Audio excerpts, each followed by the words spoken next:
Hi.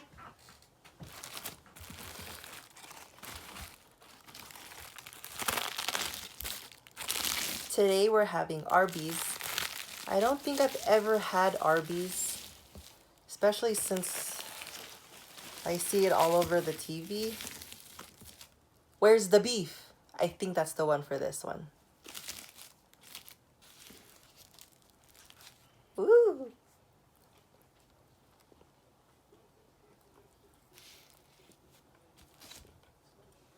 Mmm. It tastes like beef. Pretty yummy.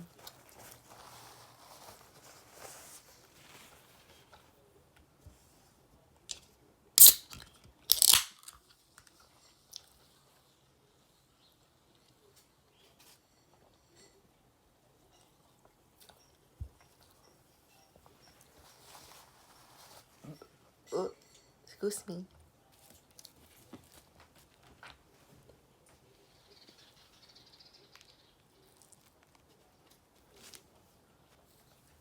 So I'm almost finished reading Under the Whispering Door. I'm on chapter 19.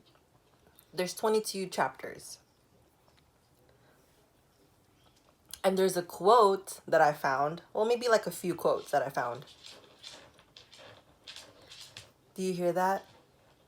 That's the kitty trying to crawl its way in while I'm filming.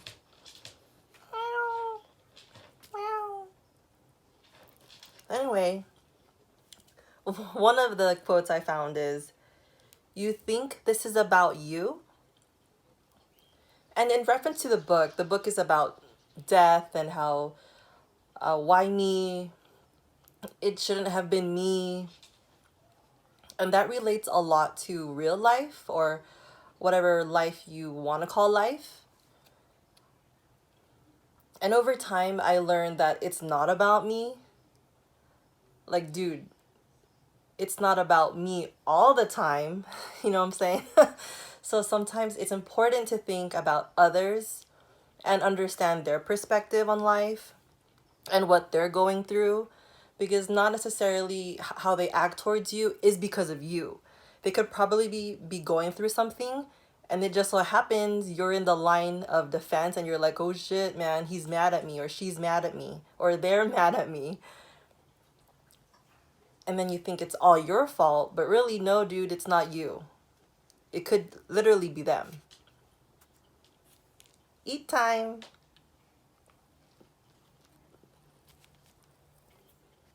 Mmm.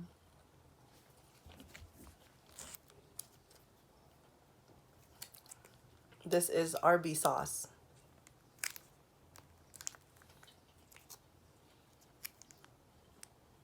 What is this? It's like barbecue sauce, but not barbecue sauce. Barbecue sauce, but not like barbecue sauce. Dip. Let's dip. Are you a dipper? Or do you like pouring your sauce? I like to dip. What about you, though?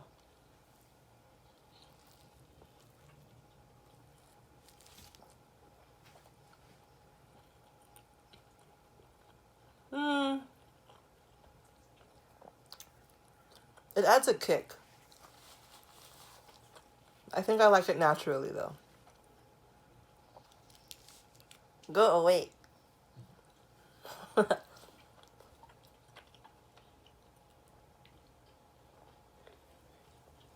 I feel like when people say, oh no, it's because of me, sometimes it's more like a playing a victim, and you want people to feel sorry for you.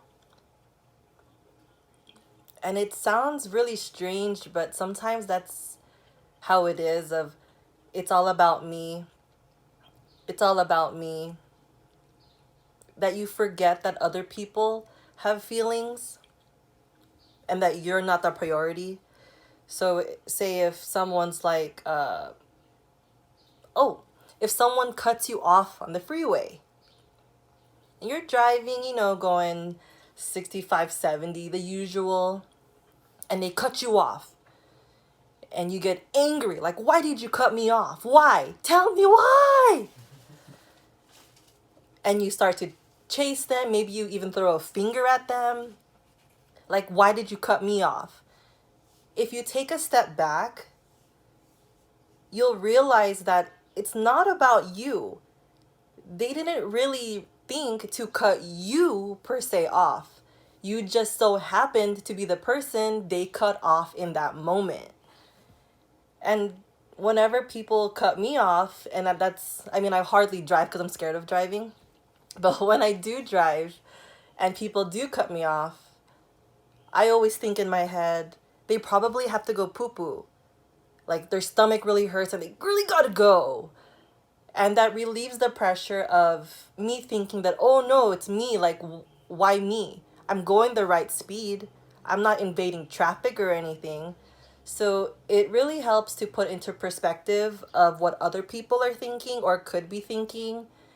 And then that helps you realize it's not about you. It's not about me. Eat time without the sauce this time.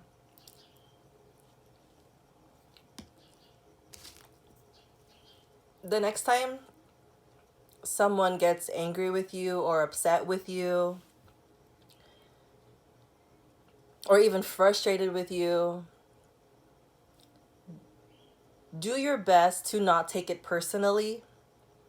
A lot of times people say things and act a certain way because they're hurt on the inside and they don't know how else to alleviate it. And the worst part is that person doesn't even know what they're doing. So as long as you're aware of what you're doing, then you're totally fine. Like, you don't have to worry about that. Worry about what you're doing. And that also means it's not about you. So it's important to separate that idea of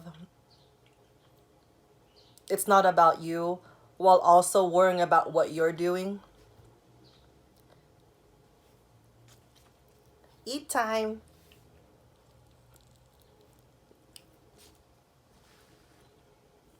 It has a lot to do with perspective, I think. Maybe even compassion. You need compassion to even have the idea of perspective. Like maybe someone's yelling at the cashier because she just got a flat tire that her daughter destroyed. So it's just like that was like a random example. That wasn't me, okay? So it's just like a domino effect. So if I'm angry and I don't understand how to control my anger, I'm gonna explode onto someone else, even if that's someone I don't even freaking know. And that's the hard part, because what if the person I shout at has something they're dealing with, and then they go home with that anger, and then you get more angry people in the world when you could have just controlled your anger, stayed inside for like maybe 5 minutes, controlled your emotions, and continued your day. Because then if you're calm and collected and you're, whatever they say, happy as can be in that moment, could you imagine the impact that you can give to other people? At that cashier, it'll be completely different scenarios. So you go there angry, grrr, and then they go home to their family angry. You go to them happy, excited, hi, how are you doing? They go home to their family, ask them, hey, how are you doing? How was your day, sweetheart? So you have so much power and you don't even know it. So it's important to use your power, I guess, the right way, but that leads you to what does right even mean? Just be nice. You never know what anyone is going through. Like, you literally don't know what anyone is going through. Especially you. I have no idea what you're going through. So it's important to understand and have perspective of everyone's lives, because we're all living different realities.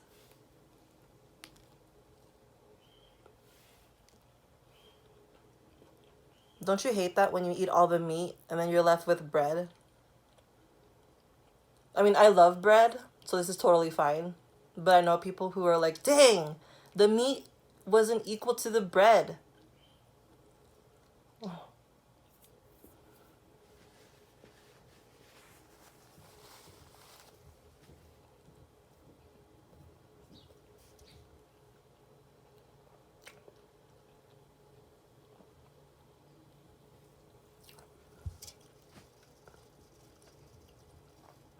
All done.